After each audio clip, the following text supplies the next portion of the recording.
জন্মের পরে প্রথম সুন্নাহ হলো একজন বাচ্চাকে উত্তম রূপে গোসল করানো।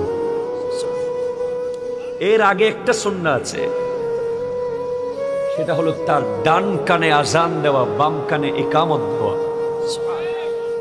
এর পরের সুন্নাহ হলো তাকে তাহনিক করানো, খেজুরের রস অথবা মধু দিয়ে তার মুখে আমার নবীজি করেছেন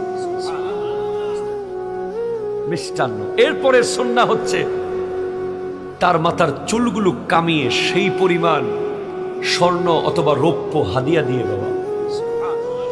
এরপরে সুন্নাহ হচ্ছে তাকে একটা ইসলাম সম্মত নাম দেওয়া। এরপরে সুন্নাহ হচ্ছে 7 দিন 14 দিন 21 দিনের ভিতরে তার আকিকা করিয়ে দেওয়া। এরপরে সুন্নাহ হচ্ছে তার বয়স 7 বছর হলে তাকে নামাজের জন্য তাগিদ দেওয়া। এরপরে সুন্নাহ হচ্ছে তাকে ইলমে দ্বীন শিক্ষা দেওয়া। এরপরে সুন্নাহ হচ্ছে তার বয়স 10 থেকে 11 12 হলেই তাকে নামাজের জন্য প্রহার করা।